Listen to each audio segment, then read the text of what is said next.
Welcome back for another episode of Strive for 25. Joel Farrell here, and looking forward to sharing with you our guest today.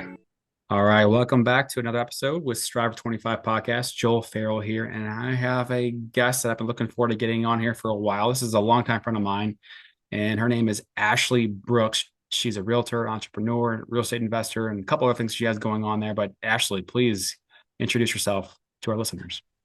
Hi guys, my name is Ashley Brooks. I'm a realtor in the Maryland area. You can find me on Instagram and TikTok at Your Preferred Realtor, or you can hashtag Realtor Bay, and all of my stuff should potentially come up. Cool. So you said Maryland, right? What part of Maryland Yeah, are you in? PG County. Okay.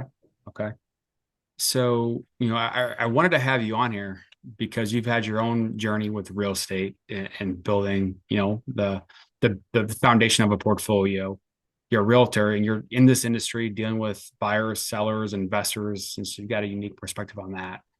And you're also, got your social media game going on, and there's a lot of people that are trying to generate income in that world, and a lot of interesting things and affiliate marketing and selling and all that stuff. And so I want to dig into that for some of the listeners. But the first thing I want to dig into is, how did you get into real estate in the first place? How did you become a real estate agent? What was your journey to get there? So how I became a real estate agent, one of my first jobs or corporate jobs, I will say, was at a law firm. And so I did real estate law for 7 years. And I started off at this law firm, stuffing envelopes. I graduated high school, got a job at a law firm. I was just happy that it was a law firm, right? Like I thought I was doing something because I was at a law firm, but I literally was just stuffing envelopes for foreclosure notices.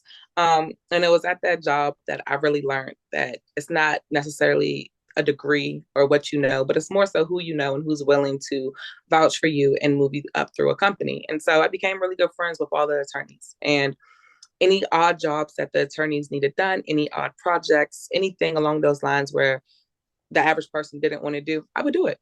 And so when promotions became available, they would refer me for the promotion, and I would get moved up. And I ended up being the lead paralegal for the foreclosure division in Virginia. And I managed a team, and I did all of the foreclosures for our Virginia clients. And our clients were really big. We had Wells Fargo, PNC, JP Morgan. We had like all your major banks. And I work with them often. What time After frame was that? Oh, Jesus. I had Jalen in 2008. So like 2009 to 2014-ish, Okay, 13-ish. okay. So you're talking about foreclosure stuff. You're talking about coming out of the Yeah, 09, 08 recession. Okay. exactly. And so I had that background, right? And I worked at that job for so long. And the process of me working there, my son's father passed away. And a couple of months after my son's father passed away, my son was going to Florida to play football. And I remember putting in a week's notice. I needed to take off for a week so I could go to Florida to play football. Now, let's keep in mind, the company knew that my son's father had passed away because he passed away while I was at the company. And by then I was already 5 years, 6 years into the company. So it's not like I was like new to the company. I was already established and established my work ethic within the company. I remember my boss saying that if I took a week, she couldn't guarantee that I would have a job when I come back. Um, and I was in utter shock that I dedicated so much time and energy to a company that fully knew that I was now my only child's only parent. And they told me that I wouldn't guarantee if I have a job if I take off. And I was so upset and pissed off. And one of the attorneys put a bug in my ear, and he said, "Why don't you become a realtor?" And I was like, "Well, what is a realtor?" I was like, literally, I was in my early 20s. I'm like, "Well, what is a realtor?" He's like, "Ashley, we take houses. We do foreclosures, we do bankruptcies, we do short sales, we do all of that. But on the other side of things is people that sell those houses." And I was like, "Well, how much do they make? Because how much do they make? I need a job where I can make money." And he was like, "You can make however much you want to make." He was like, "It's just depending on what your circle looks like and who you sell houses to, but there's no cap for you in real as being a realtor to make money." So he put that bug in my ear, and I was like, "Okay, let me look at being a realtor." And I took these classes, the online classes, right? And I did the online classes, and I was like, "Yes, like I'm gonna be a realtor." And then I got this job offer from another company that dealt with like water mitigation. And it was closer to home. They gave me like a $10,000. It was like $10,000 more than what I was making at the law firm. It was like 5 minutes from my house, and I was like, "Oh, I'm taking that job." And I kind of put real estate on the back burner, right? And I stayed at that company for 4 years. And it wasn't until I got extremely uncomfortable at that company where I was like, you know what, I'm gonna really go back and get my real estate license. Like, I'm gonna do real estate for real this time. And so I took off for 2 weeks from the company. I told them that I had an emergency and I needed to take off for 2 weeks. I took off 2 weeks because I did the accelerated Long and Foster in-person classes. Took my classes, took my test, passed with the first time that I took it.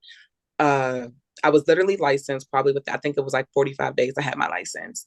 I stayed at my job for another month. I saved up 8 months worth of savings, like 8 months worth of my bills. I saved up. I had it in my Wow. account. Wow. Um, because it was my plan. Like strategically, it's like you can't just quit, right? Like you need to have some type of security because I had a child.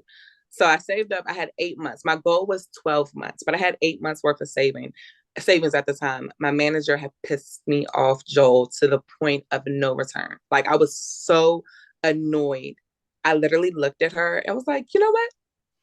Today's my last day. And I packed up my stuff and I walked out. And I sent a message to my friends in our group chat. And I said, I quit my job. I'm going to sell real estate full time. And one of the things that I love about my friends are no one said anything negative. Everyone said, you got it. Like, let's go. If that's what you're going to do, that's what you're going to do. Like, let's go. And my best friend, she would call me every day and say, what are you doing? Why are you still in the house? You sold a house? Because why are you at home? Like you're not making any money at home. And so my friends really held me accountable. And that's literally how I got into real estate. That's awesome. So what year was that? 2000, I've been in real estate 5 years now. So 4 years now. So 22, what's that? 2018, 17, 18? 17? Yeah, Okay. 2018. Okay. So Yeah, so 2018. how did you get to Long and Foster and choose them of all the different companies out there?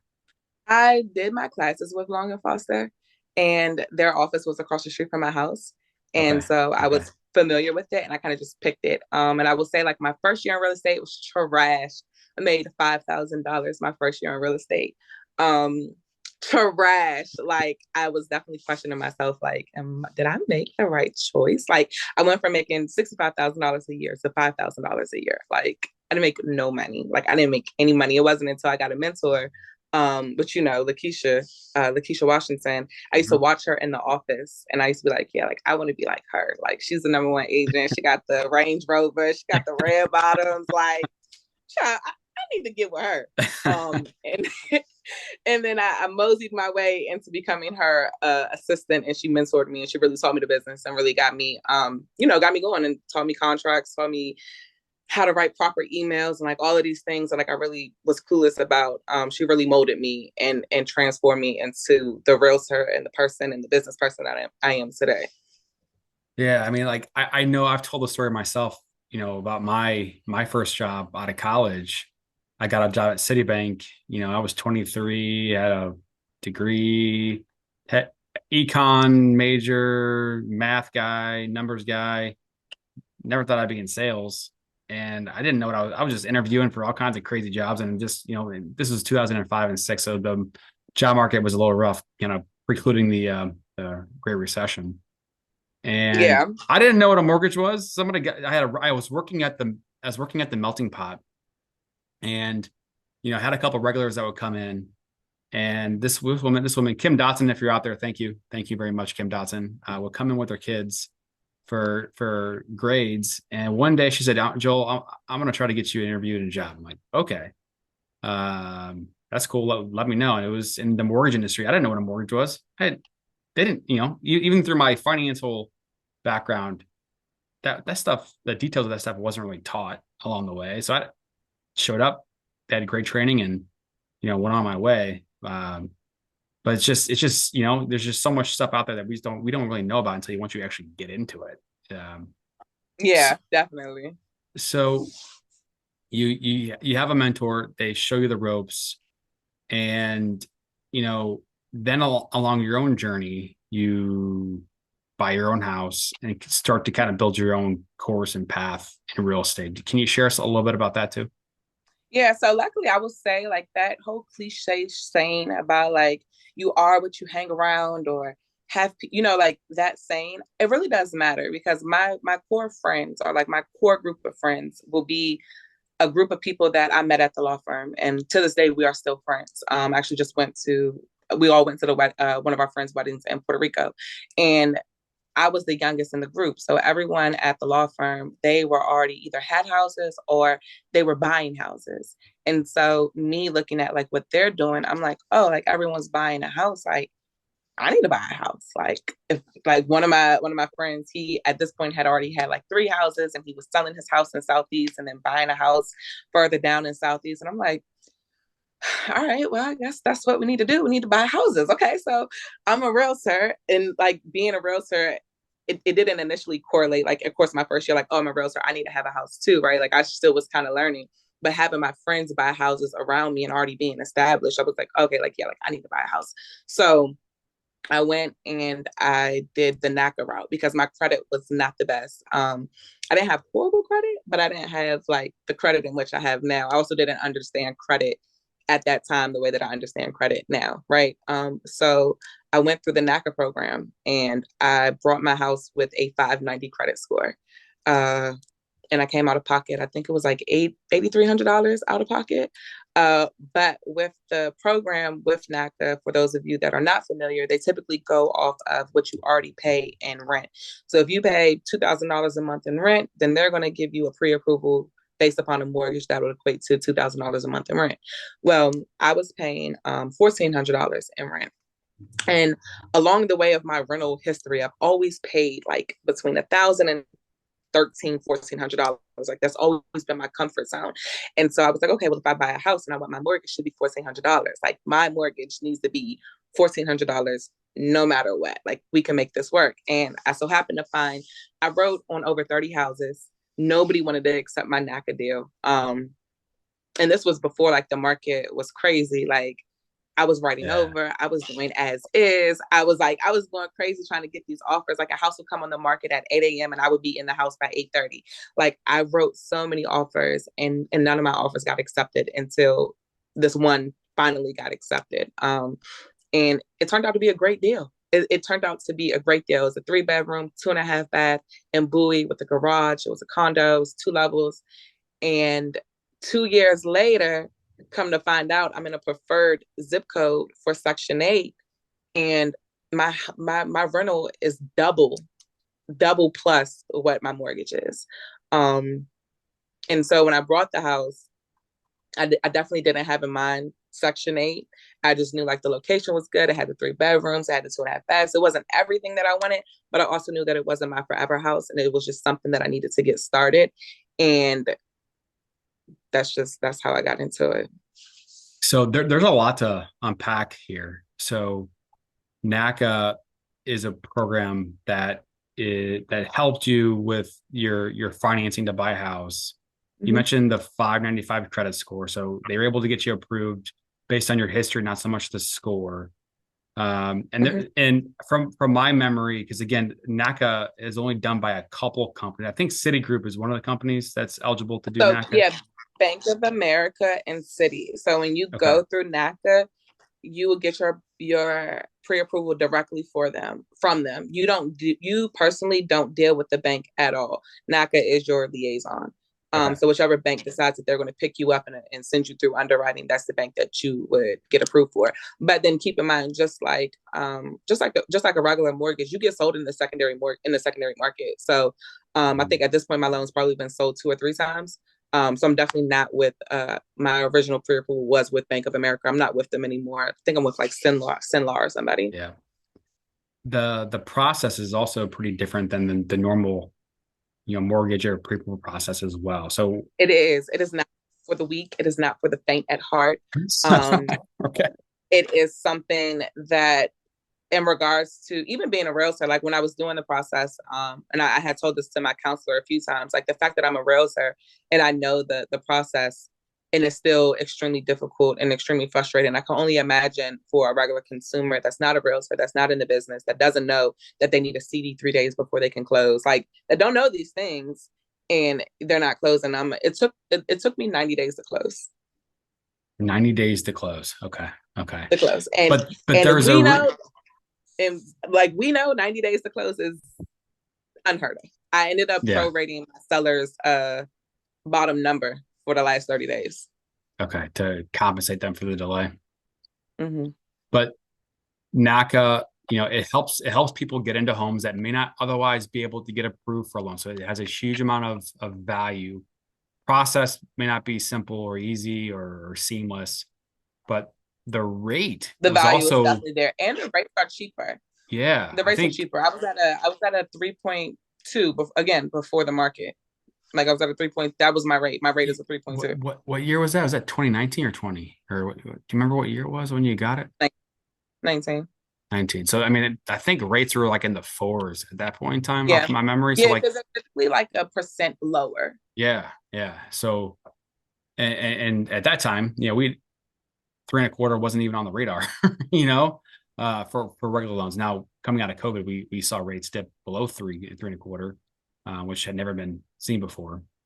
So you get into a house, you've got a really great Those people payment. are never selling, by the way. Just those people are never selling. Right, right. Yeah. I mean, like that conversation right there is so important for this environment because, there's almost like a gridlock in the housing market. You have people that are selling their house, and if they don't get the price that they want, a lot of people are just taking their house off the market because they can afford their payment. It's at 2.75 or 3%. And so that's why, a lot of, you hear the headlines out there. The headlines are all saying housing crash.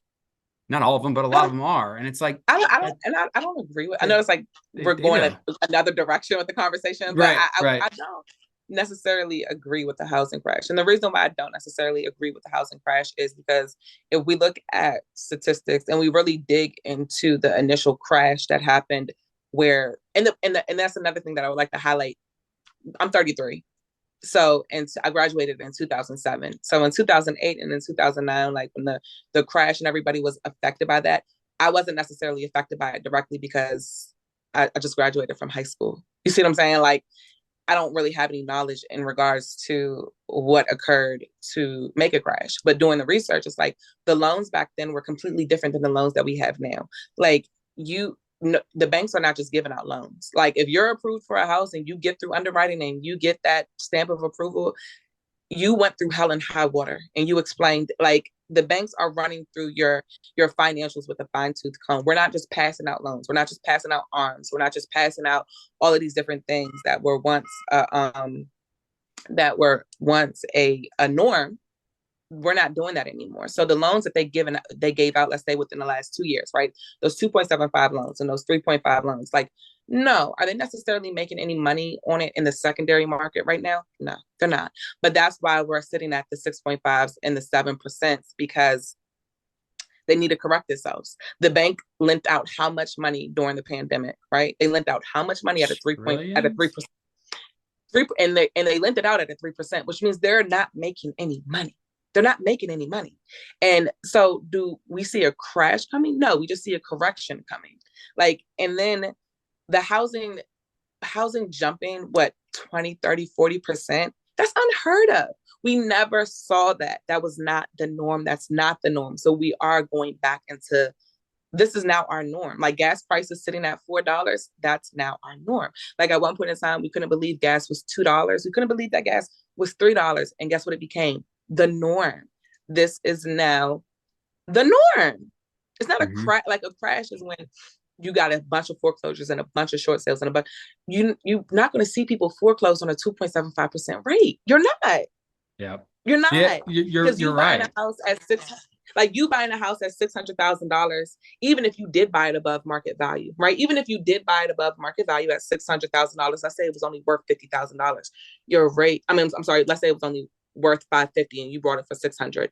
Your rate at 3% or 2.75. Who cares? Mhm. Who cares? And then the other conversation what people don't like that talk about is real estate is a circle. Just like the market goes up and it comes down, it goes up and it goes down. So long as you can sustain through the market drop, it's going to go back up. And people always have to have somewhere to live. The rental market is not going down. Like even if housing prices go down, the rental market is not going down. Your one bedroom, two bedrooms, two baths, $2,300, $2,200. Like that's the norm. The rental price is not going down. So I feel like when you talk about a crash, we could talk about a recession. We could talk Hmm. about financially people just not being able to afford the luxuries in which we were able to afford over the last 2 years. We could talk about money slowing down and not lending so much. But a crash in housing, we don't live in that. We don't I don't Yeah. see it. I Nobody's don't see it. selling. You're right. Nobody's selling their house because they got a 3% rate. They got 3% rate. There's Like the a, amount of people that brought during the pandemic, and this was another conversation that whole I'm gonna wait, I'm gonna wait, I'm gonna wait. You waited yourself out of a market. yeah. Like you waited yourself out of a market listening to people that don't even own houses. Like make it make sense. Like you had an opportunity, even when it was 4% earlier in this year. I'm gonna wait for the crash. I'm gonna wait for the crash. So even if it does crash, like in a slight chance that it does crash, let's say it does crash, but then let's say rates go to 10%, 8%, and you're buying a house for $300,000 that you think is a crash, and you're buying at an 8% rate, you're not winning. You didn't win anything. If anything, you lost. Yeah. Yeah. And so it's like that whole conversation, you can't time a market. Like no one can time a market. Like buy it. If you can Yeah. afford it, buy it. Totally. Totally. Yeah. I mean, there's anybody that's trying to time the markets, they're just setting themselves up for not only failure, but stress. Like who wants to have the extra stress of trying to figure out what the markets are going to do? No, if we could time the markets, we'd all be millionaires. We will Um, all be millionaires. you mentioned the rent. I want to dig back into the rent stuff. So you're in PG County. So for people out there, um, PG County, if you're looking on a map, you got DC in the center, you got Virginia to the left, you got Maryland to the right. So PG County is to the right and to the southeast, I guess you'd say ish. And Bowie is on the northern part of PG County. So if let's take your property. So 3 bed, 2 bath, you said. Mm-hmm. So Two and three a half. bed, 2.5 bath, and you put that property in DC. You put it in Bowie. What's the difference in just regular long term rents? Actually, my house, my rental amount that is going for right now in Bowie with Section 8 is comparable to DC Northwest. Right. Okay. Okay. So Section 8, you mentioned in the beginning, there's a premium being placed on that zip code. So Yeah. so let's start there. What is the number that Section 8's providing? Okay. So if I was just to put my condo on the market just for a regular market, like a regular tenant, not using a housing voucher, I would probably only get about 2,100, 2,000 to maybe 2,100, Okay. maybe 2,100. Okay. With Section 8, I get 3,752. 3752. So that's a set number, right? Mm-hmm. It's a set number based upon how many bedrooms you have. So it's not even based upon what type of structure you have. It's just based upon how many bedrooms you have. Okay. Okay.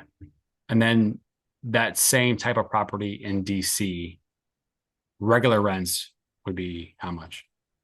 Probably Guesstimate. around that, probably like around 35, 36. Okay. And I Okay. cannot speak on DC Section 8 numbers because I do not know those numbers. No, that's cool. Uh, So but but if you were to put my house that's in Bowie, if you were to put it in Largo, the number would be completely different. It's only like $2,400 or $2,500. So there's certain for zip codes Section that 8. pay you a higher yield. Okay. Yeah.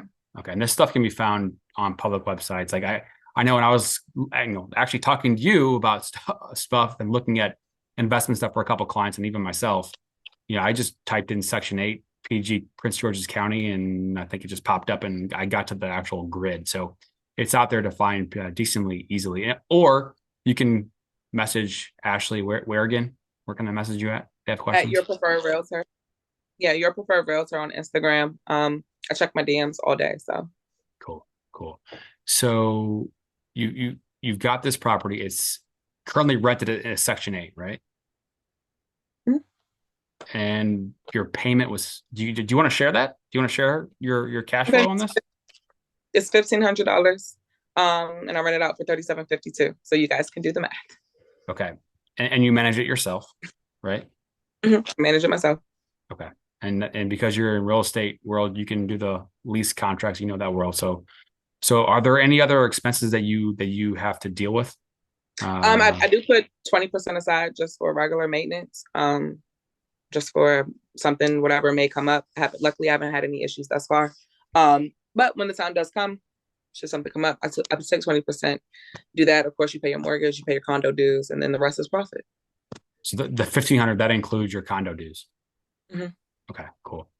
Time frame, right? So anytime you have a tenant or a renter and you have turnover, there's costs associated with getting it back up to speed, fixing it up, painting, all the things you have to do, and then also trying to market it and re-rent it out, release it out. The tenant, Yeah. the duration of a lease, is that the same, or how does that work with Section 8? In the sense of it's the same where your tenant agrees to X amount of months, or you guys come Okay. up with X how many ever months, whether it be 12 months, 24 months, 72 months. Typically, Section 8 tenants are long-term tenants. They average Okay. 3 to 5 years in your property. Okay. So as of right now, I'm in a 3-year lease. There you go. Okay. So the payment of the actual rent, how does that work for Section 8? They send it to you directly, and then if your tenant is not 100% voucher, like let's say Section 8 is only given 80% and the tenant has to pay 20%, well, Section 8 will direct deposit the 80% to you, and then you collect your 20% from your client, whether it be direct deposit or wire, whatever, however you want to come up with that. It just depends on how much your voucher actually covers. Okay. So typically the majority is coming from the county, So, the mhm. state. Is it The this? peach. Don't quote me on that. I want to say the county, but don't quote me on that. Okay. Okay. Cool. So But it's what? coming directly from the government. The government is sending me my check. Okay. So is there a reason that you would decide to not do Section 8 versus what you have going on now? I Because think. you're in a premium zip code, right? So that the numbers are strong. Oh Is no, it my house is not going to nothing else but Section 8. Unless Section 8 takes that premium away and it drops and it's not comparable to market value. No, I'm not taking Section 8 out of my house. okay? Um, so I know that you do work with regular buyers and investors. So Mhm. um, what are some of the areas that you've seen some investors look at as kind of an opportunity to be able to get either the right location, the right demand for rent, or up and coming area? What are some of the areas that you're seeing as opportunities for investors out there? I would say the Temple Hills, Suitland, Capitol Heights area. Um, those areas being so because they sit right on the city. And if you're like, let's say you're on Branch Avenue, let's say you're on Naylor Road, like in the Temple Hills area, you could get to Navy Yard in less than 8 miles.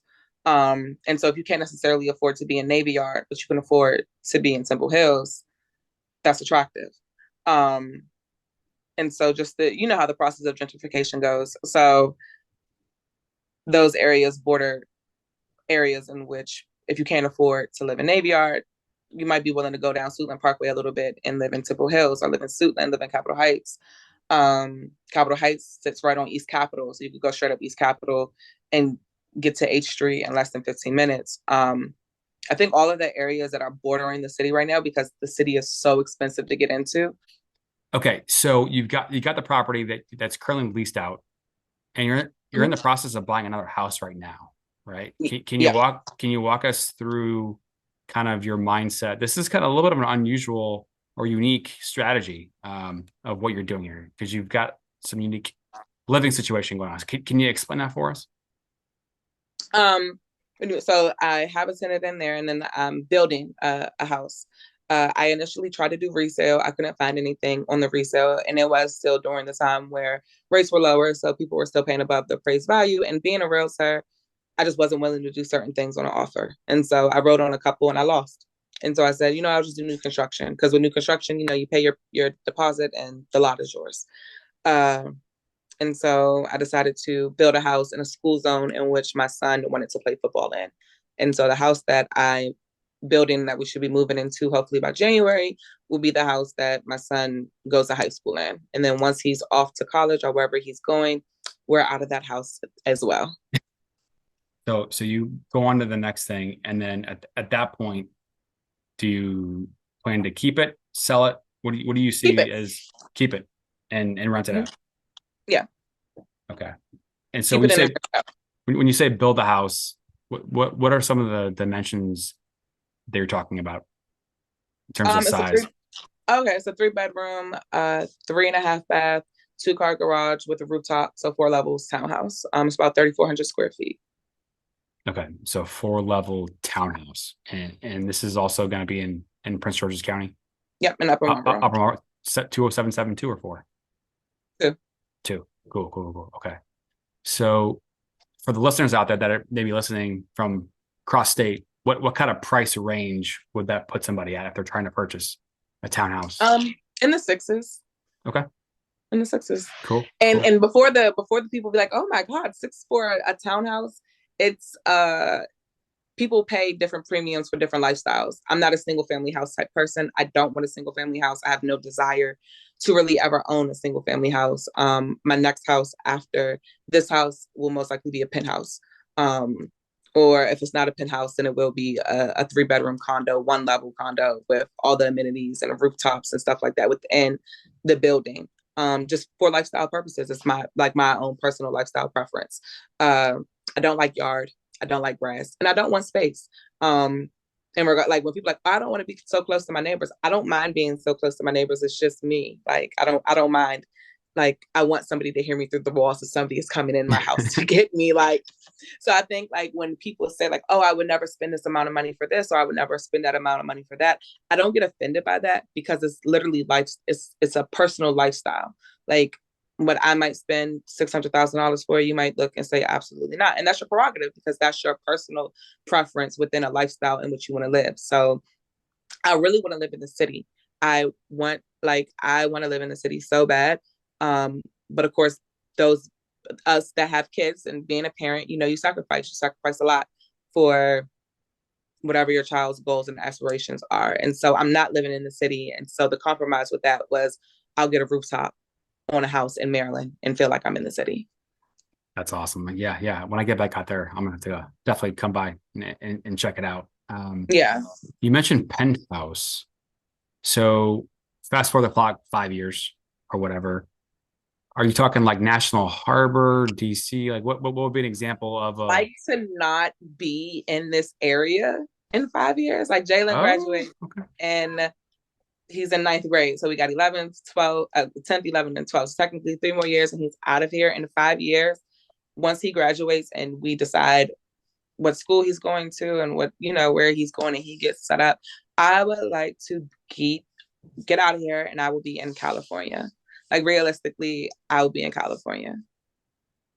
And when it's all Okay. said and done, even if it's not 5 years from now, my end place will be California. Okay. Which, man, that's a totally different housing market. Totally different housing market, totally different beast. Because remember, like I was looking into California prior to, like the Mhm. cost of living out there is definitely different, but living in this area is definitely comparable. So it won't be too much of a shock. And by then I'll have enough passive income coming in to sustain the Yeah. cost of living in California while I figure out, what career goals I'm going to do in California.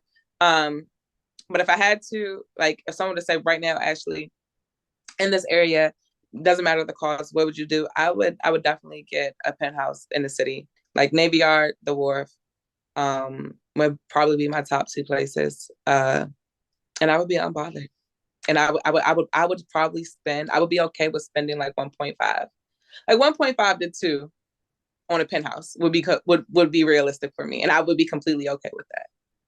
So you let's say you fast forward, you save up the money to buy that. Now for listeners out there from a lending standpoint, now I got to put on my fairway mortgage hat here.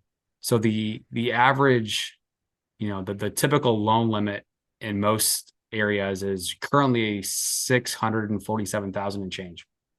And so that's what you can do. You can form a loan, put say 5% down. You're going to have PMI. In other places, you have high cost areas where their loan limits are going to be higher. So the DC market, I think, is like 970 or so. So you can actually purchase a home in DC, multiple counties surrounding DC in Maryland and in Virginia, and buy a property for roughly $1 million and put down 5%. Whereas if you're in other markets, you want to go to $1 million, you're putting down a larger down payment. 20% down is your standard for a jumbo loan. And there are other options we can put down less. It's just more complicated. Mhm, So, mhm. um, so you buy a property at that price range, then things change, and you're in California. How many years later? A penthouse in DC. What kind of rents would that get? You know, in theory. So it's some going right now, and I know because I was in a building the other day with a friend, and we kind of just I was being nosy, and I looked up some of the prices. You got penthouse going for 17 a month, 20 a month. Um, and when I say 17, I 17, mean 17,000, 17,000. 20,000. You have you have we get emails all the times from agents, advertising the rentals at penthouses down the wharf, 16, 15, 20, 25, depending on what, 2 bedroom, 1 bedroom, 3 bedroom, whatever it is. But I would say on average maybe 17,000. So when you say the wharf, if I'm looking on a map for the listeners out there, if looking on a map and looking at DC, where is the wharf in proximity to, like, say, Waterfront. Look Capitol up Hill? like from Capitol Hill. Capitol Hill is near Navy Yard. You're gonna go down like waterfront. If you type in what's the landmark at the wharf, like literally, no, you would type in the wharf and it should come up. Cool, cool. But it's Okay. Southwest DC. Yeah, yeah. So I mean, just off of memory, I think you're talking like 2 miles from Capitol Hill, maybe. Yeah, and it's not far. Yeah, it's like 2 miles from. It's not far from Navy Yard. Like if you live in Navy Yard and you wanted to take a stroll to the waterfront or to the wharf, you definitely could. It's beyond doable. Which is why, like I always say, like even now, like oh, if I can't afford to get into the wharf, like I would be content in Navy Yard because it's down the street. It's a walk. So for other people out there that don't know much about DC, any other thoughts or descriptions of the DC market that you would want to explain? Um, DC. Keep in mind, like DC is a lifestyle. And so I feel like a lot of people that are not from this area and that are from, especially like down south, because houses down south are extremely cheaper than what they are up here. Um, and they can't believe like someone's paying 550 for a condo or 450 for a 1 bedroom condo. You're paying for a lifestyle. And that premium comes with equity, right? Like a new you buy a new condo that's just built, and you're buying in at the low of the market. And when we say the low of the market, we mean in the areas that are not already fully gentrified. They're the areas that are half completed, are just getting started. So you're buying in at the lower end of the market. When that area is completely gentrified and the houses are all changed, and now your average house, you brought it for 4, but now the average condo is going for 5, or you're sitting on $100,000 worth of equity in less than a year and a half. So it's just like you're buying, and I always ask people when they buy, like, what's your goal?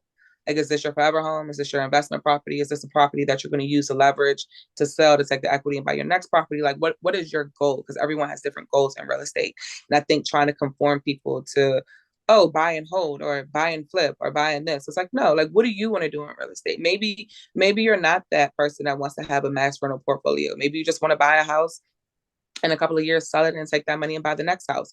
Or maybe you do want to run a portfolio and we need to strategically buy your first house so it can make sense in a rental portfolio. So I think it's important to know, like as a client and as an agent, what your client specifically is looking for long term. Because real estate is just that, it's long term. It's not a year or 2 years. It's a long term plan. And I think like a lot of people don't have those conversations when they first get into trying to purchase a house. They just like, oh, I want to purchase a house because it's the thing to go, the thing to do. And it's like, no, like, what do you want to do 5 years from now? And whatever you say you want to do from 5 years from now, let's strategically purchase houses around that. Yeah, and kind of circling back to the housing quote unquote crash or pullback or recession or whatever, because you know for the listeners out there listening on, say, Apple or Spotify, you're not going to be able to see a visual. So I'm going to skip the visual altogether and just explain it. But the recessions that have happened in the past, 3, 4, 5 decades, you're going back to 2008, you've got 2001, the dot-com crash. You've got I think the late 80s one, you got early 80s. You got a number of recessions that we've seen. And when you look at the housing index from an aggregate average price, through these recessions, housing prices have typically, on average, held steady. You haven't seen a major crash. Now, the 08, 09 is the exception to that rule because of all the things that were happening in the markets where you had mortgages being done for people that can't qualify for them. So, you know, Mhm. housing has been stable throughout the history of 100 and something years, right? And stock market's more volatile, it moves faster. And when you're talking about coming out of the 0809 time frame, you were just getting out of high school in that time frame.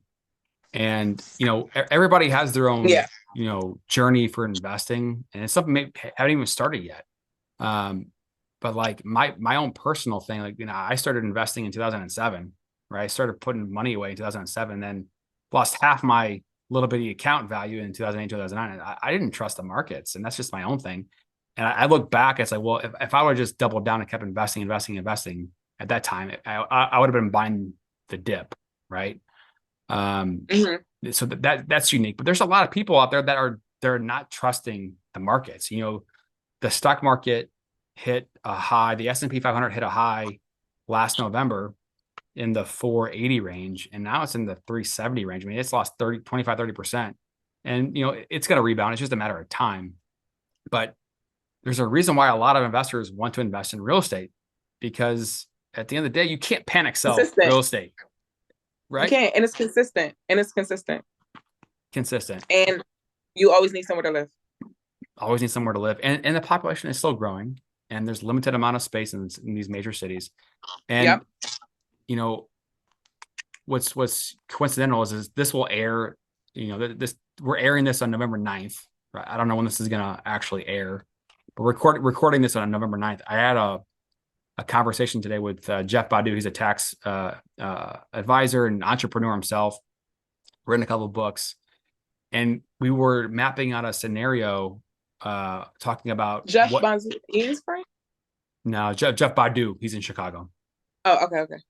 talking about a sample scenario of somebody that, hey, if what would be an example of somebody that we're going to be able to build a portfolio in real estate and build wealth. And he gave an example of a realtor that was making money and saving and then buying a property. And he used the example of buying multifamilies and then doing cost segregation, which is an accelerated depreciation type of strategy. And then you do this over and over and over 20, 30 years. He used the word $1 billion. He said, if you start and you follow these principles, it's within reason to be able to build a net worth of $1 billion. Now, a lot that Wow. goes into that type of scenario, and when it comes out, people will be able to hear what I'm talking about.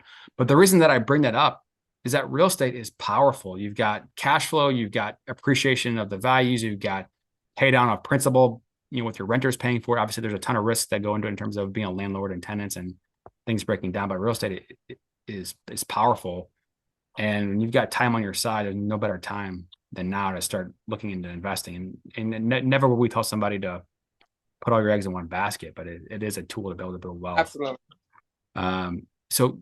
Then fast forward to California. What part of California would you be wanting to get into after you have your penthouse in DC? Malibu.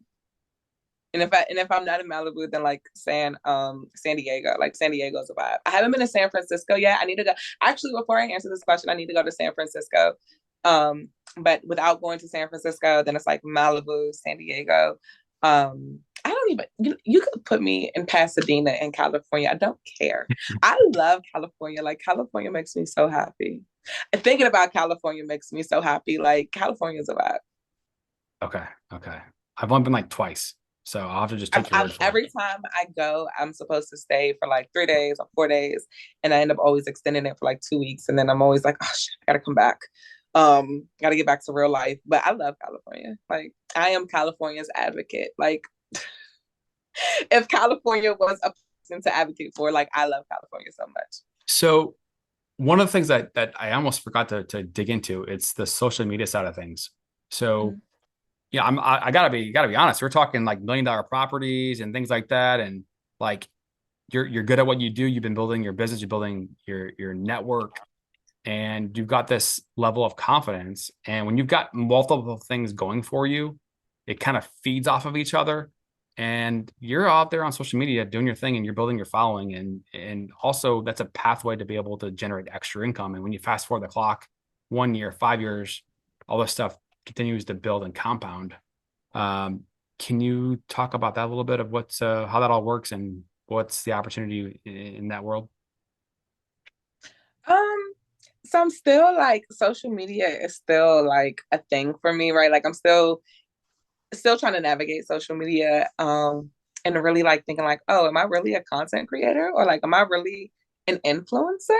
Like thinking of like saying those things is kind of like surreal because it's like, am I that? Like, am I that? But then I look at my Instagram page or I look at my, especially like my TikTok, and it's like, well, maybe I am that. Like my last video did 131 thousand views and had over 1,000 comments and 5,000 saves and like 10,000 shares. And I was like, okay, like, hey friends. So I think it's still kind of surreal for me. Like I'm still trying to like really come into this whole like content creating and influencing thing, and just being comfortable on camera about understanding like everyone's not gonna like you. Um, and everyone's not going to agree with what you have to say. And I think that like for a long time, I always try to be politically correct when I speak, and I always try to not to say things that like will not offend just one person because you never want to lose that like one client. But I think I'm kind of coming into the space where it's like it is what it is. Like I'm gonna say what I'm gonna say, and either you agree with it or you don't agree with it. Like I don't believe in ever being like extremely rude or just disrespectful on an opinion. But I do think that we are in a generation where everyone feels like their opinion is more validated than the next person's opinion, and you can't respectfully disagree with anybody anymore. Like either you have to agree or you're canceled. And I just don't agree with that. And so like I think my platform is now kind of highlighting my personality more so than my business. Like, yes, I am a realtor. And real estate is definitely my first thing. And I think that was like a struggle trying to be like a realtor and content creator, like trying to like bring it all together. It's hard. Like it's hard because being a realtor is what I do, but it's not necessarily who I am. And so the videos in which I think that are not going to get any type of like acknowledgement or like that's just like my random rants or like my random topics of discussions. Those are the videos that do the most views. So it's like that's really kind of what the people want to see. So on Instagram, I'm definitely more professional and reformed and refined, and I'm strategic about what I post. But on TikTok, we lit on TikTok. Like we outside on TikTok. We're gonna talk about whatever. We're gonna talk about whatever on TikTok. You're gonna get some fashion, you're gonna get some rants, you're gonna get some realtor stuff too. But TikTok is definitely for me, I love like TikTok is more fun for me and Instagram is more professional. And the occasional football video, right? Yeah, and an occasional football video for my son. We gotta highlight him there once in a while. No, I love that stuff. So the the Instagram world, the TikTok world, obviously there's people that are doing crazy numbers, crazy followers, just killing it out there. Um, Yeah. where do you sit right now from a follower standpoint? On TikTok, I'm at 18.2, and on Instagram, I'm only at like 4,200 or something like 4,300. Okay. And are you generating any revenue currently? Yeah, so I've done two brand deals at 350 a post, which is not horrible. Um, and I'm trying to like figure out how to get like more brand deals and just more marketing and things like that. So is that more so on Instagram or on TikTok side? For TikTok. okay, so the brand deals are on TikTok. Okay, okay, cool. And how long ago did you start posting more regularly on TikTok? On TikTok. How long have you been working at this? So I literally was like, you know what, I'm gonna do it. I'm really gonna like start being engaging on TikTok like maybe 2 months ago. And I grew 10,000 followers, and I think it was like I just got 5,000 followers last week from that one video. Um, so I'll just say like within the last 2 months, I've been really like Okay, okay, intentional. okay. I've been Are more you intentional. posting every single day? Yeah. Every single day, at least once a day, Or going, and if I'm not posting, then I'm going live. going live. Okay, okay. So you're saying there's a chance, right? Yeah. What, so you started 2 or 3 months ago, and you just added what 10,000 followers in that short period of time. Yeah. So people out there that are not building their digital brand right now, there's a chance to make Go some build it. headway. Go do it. And the video that you think is not going to be the video, I promise you, is going to be that video.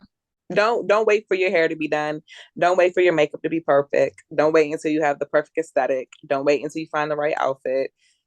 And I'm saying all of these excuses because these are all my excuses. Um, don't wait until I don't know. I had every excuse as to why I couldn't post something. Oh, my hair's not done. Oh, my makeup doesn't look good. Oh, my eyebrows aren't waxed. Oh, the sun is to the left today, so maybe I shouldn't post because like I had literally every excuse as to why I can't post something on the internet. Um, and I think it's just from the fear of like someone being overly judgmental or overly critical or just the video doing horrible. And if a video does horrible, guess what? It's okay. It's literally okay. Like I have videos that get 10 views, but then I have videos that get 110,000 views. It's okay. It's okay. Like just post it. It's okay. But you know that now because why? Because Because you fucking did it. yeah, because I did it. Yeah, I mean, like I love this because that's literally where I'm at with my journey. I'm 39 and I don't know shit about social media. Like I lived under a rock for a long time with my day job, just trying to make ends meet and try to get things done. Our job is just pure chaos. And just like you in your world, right? We're dealing with people buying a house where you're putting an offer on a Friday night at midnight, At you know, midnight, yeah. and then It's time talking consuming. talking to buyers and listing agents, whatever. Like it's for the people out there that don't know how this works, like the spouses of people are in our industry or the friends and family of people in our industry, they know it because they deal with it, but the people average person doesn't get it. Like this industry, I mean, we have to be available pretty much Yeah, like 24/7 on a dime. my friends tell me all the time that they wish they were my clients because my clients get like my initial attention and then my friends get All like right. I'll be out with my friends and be like, oh, it's a deadline. My client decided they want to write. Gotta go. Be back. And I'll go do like my offer and then I'll come back and I'd have missed an hour or two of whatever was going on. Just like I don't think people understand like the demand behind the business. So that's a soft message to your friends. Go save up some more money and let's go buy a house, right? Yeah. We can hang So out. about how she can be my client and get all my attention. But no, most of my friends are my clients. Like I will say like my friends use Yeah. me. Yeah. Like I have a friend, she's actually moving to North Carolina and she used me as a referral agent. So like my friends definitely use me.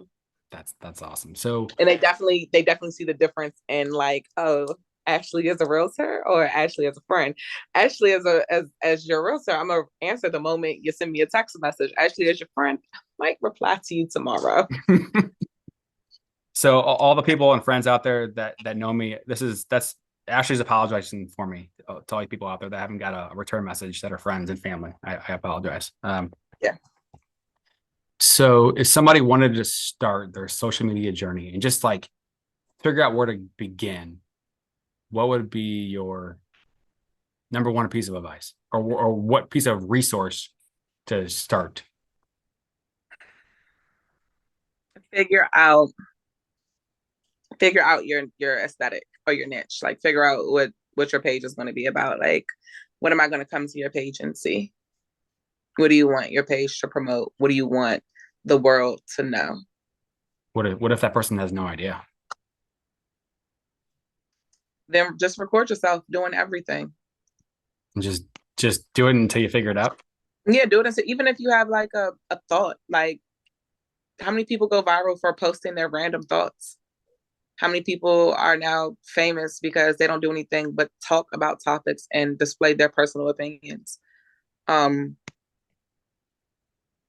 like, yeah, just and if you don't know, literally record everything. My friends hate me for recording everything, but I have the most memories. Like, if anything ever like I have memories for days. Like, I got you. On this day 3 years ago, we were at the damn taco place getting margaritas together. Like, I record everything. I don't post half of the stuff that I record, but I literally record almost everything. Like, everything is content. Everything is content. That's what like trying to be a content creator or like an influencer, like that's what you have to tell yourself. Everything is content. Like everything is content. So is there somebody in your world that is a couple steps ahead of you that you can explain more in terms of the content creation and building their network and following that? What does this translate to be like in a year or two in that world? Realistically, I would hope that it translates into more business, more influence, and just more income. And especially Do like you have any examples?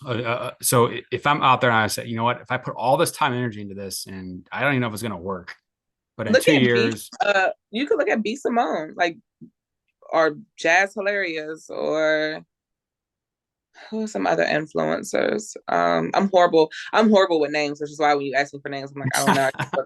You just go to their pages. But it's many people that started off just posting, and they're now influencers, content creators. They're doing what they want to do. I don't have anyone off the top of my head that I can like what? say. So if I've got 10,000 followers and I've got an engaged audience, any guess on what type of revenue somebody can generate with that? A dollar, $10, $1,000? Depending on like you would be considered like a micro influencer, and micro influencers are actually like popular right now because they're not charging as much as like the real influencers. So I want to say at 10,000, depending on your engagement, and like it all depends on like your algorithm. So you need to know like your engagement, your algorithm, like all these other things. But probably like 250 just off the top of my head, just thinking, or 150. I don't know. You would have to look at like the engagement and like the whole background of their profile to see. Because you got 10,000 followers and no engagement, no one's going to pay you. But you got 10,000 followers and 100% engagement rate. Like they were like, oh, she got 10,000 people that's engaging with her. Like, yeah, we want to market with her. We want to brand with her. Right. So it really depends on like your engagement. So when you say 150 or 250, what does that mean? 100, like $100, $100, $150. But again, it would be contingent. $150 for like a post or for Yeah, like like for a post. Yeah. okay, so a brand would say, "Hey, post about my product or whatever," and you post about it, and then they pay you money. Yeah. Okay, okay, It's like well, marketing. okay, cool. What about affiliate marketing? Oh, like I'm an Amazon influencer. So like if you go to my Amazon page and you buy anything off of my Amazon page that I suggest, then like I get percentages of that. Okay, okay, yeah, that's example of what I was kind of getting at. Okay, that makes Yeah. sense. Yeah. Okay, how long have you been doing that? I just got approved to be an influencer like 2 months ago. Oh, so that means that you're able to generate some revenue. Yeah, it hasn't been much yet, but I need to get my storefront up more, and add more things to my storefront, which is actually on my things to do list before Sunday. But yeah, Amazon, once you get a certain amount of followers on social media, they allow you to become an influencer. Cool. Um, one of the things that I've done on my own personal journey is, YouTube is a great resource. There's all kinds of people that are putting out, tutorials and updates and Instagram, TikTok algorithms. So YouTube is a good resource. Twitter even has some good stuff. Twitter is an amazing resource. If you want to find, Twitter is the news. Okay. Twitter is the news.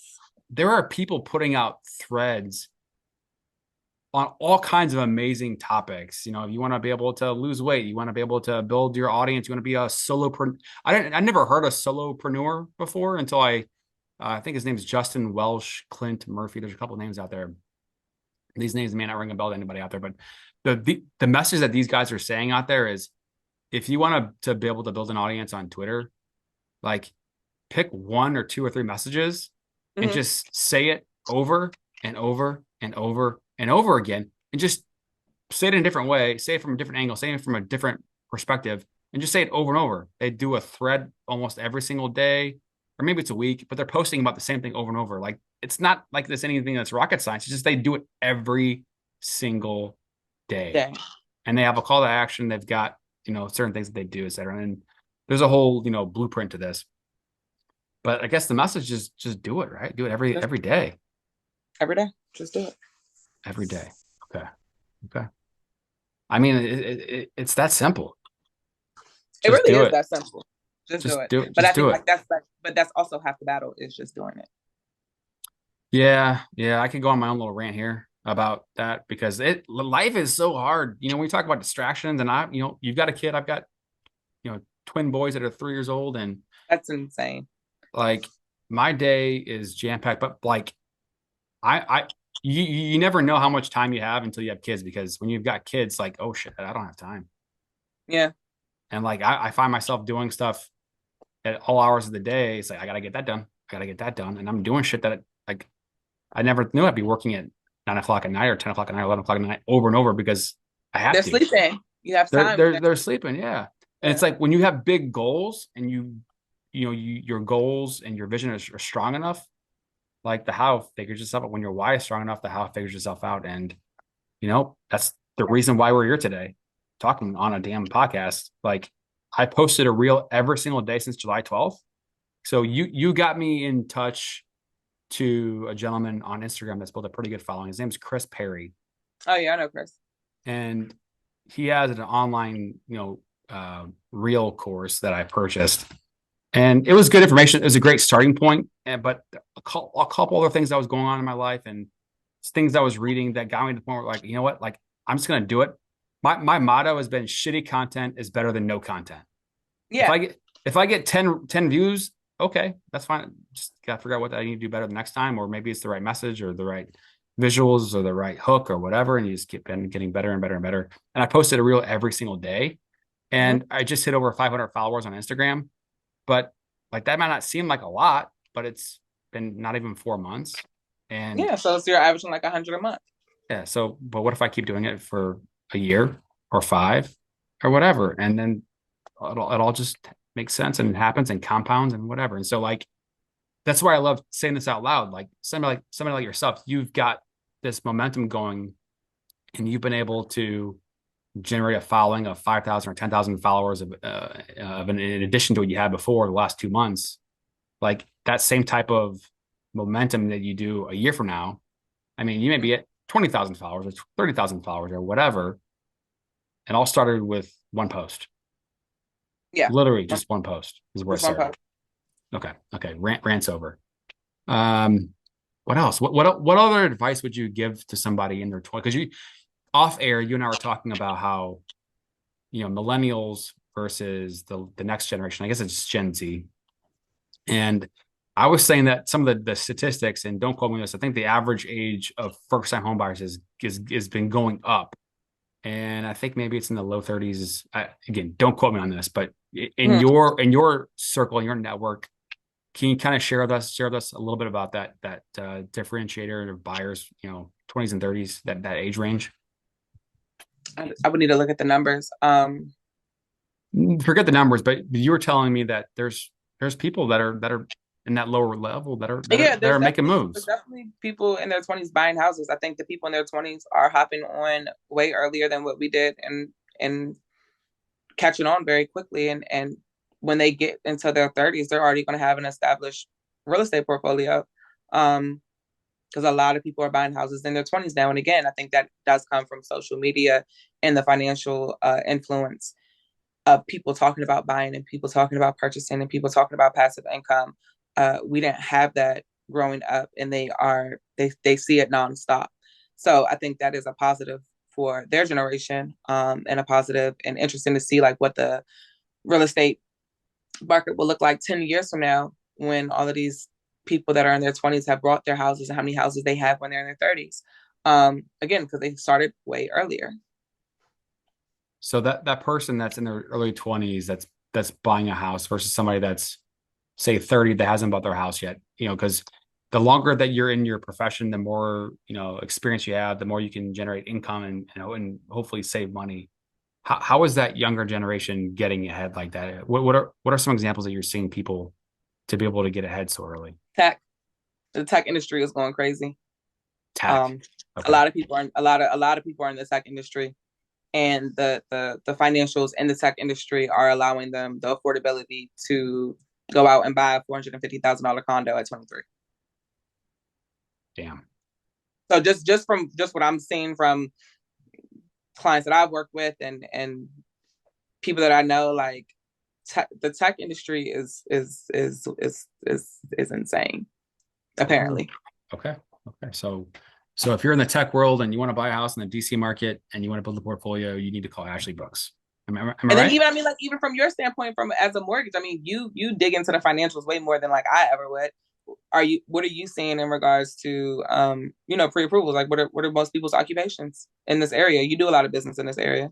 Yeah. I mean, you're going to have a huge a percentage of government workers, right? People making six figures, and then the people that have, a spouse, you got dual incomes making six figures, and but the cost of living is so high. So six figures there is not the same as six figures in St. Six Louis, figures here is nothing. Okay. Like it's not. right? Right. And you know, coming out of the pandemic, and when you talk about the stimulus checks, I mean that's only a certain amount of money that was created with that, and only so much money that people were able to get. But say 2018, 2019, pre-pandemic, people that were buying houses, the biggest limiting factor was not having enough money saved. Like that was the biggest limiting factor from someone being able to take the next step to buy a house, from my experience, because prices are high, closing costs are high in this market compared to other places. But coming out of the pandemic, cash was less of an inhibitor for whatever reason, because more people were sitting on cash, and I don't have a reason for it. That's all encompassing, and there's probably a lot of reasons for it, and maybe crypto is a part of that. But crypto's crashed, and so maybe people don't have money now. I don't know. Going back to, 'cause that's just, at the end of the day, right? You got to know the rules of the game, right? And you play the game, and you do have to do it, morally correct and whatever. But going back to the tax law stuff, like the tax law was built to incentivize certain things to happen, whether buying real estate, building a business, entrepreneurship. The tax law is written to incentivize those types of activities. And so the example that Jeff Badu explained was, hey, you go buy, let's say you have a realtor that's making $150,000 a year, and their net income after expenses is $100,000, and they go buy a 4-unit property and live in one of the units, and you have accelerated depreciation through a cost segregation process. That would mean 25% of the purchase price is depreciation, and he did all this stuff. But basically, in that first year, you're wiping out your taxable income almost to zero. Mm. And then the next year, you just saved a ton of money on your taxes. So now you have extra cash, and then you can save up and buy the next property. Now, again, this is very much simplified, but you have to know the rules of the game. You got to know the game you're playing, and here we are talking about real estate, and it's powerful. And especially we're talking about acquiring properties over time and the rules of the game, and then tax incentives. And that's why people, that we don't want to name any names, but why certain people that we know in the headlines don't pay taxes, right? Because they know the rules of the game, and it's real estate is a big part of that. Yeah, and it's just about knowing. And I think like even that one piece of information about knowing that your account is sitting for after 90 days, you know what I'm saying? Like it's hard for people to try to explain where money came from, where just got this money sitting in my house, and I didn't want to put it in a bank, and now I put it in a bank, and now it's like this big red flag, and da da da. Well, if you would have just waited a couple of more months, Mm-hmm. if you would have just let it sit there just a little bit longer, no one would have asked you. Mm-hmm.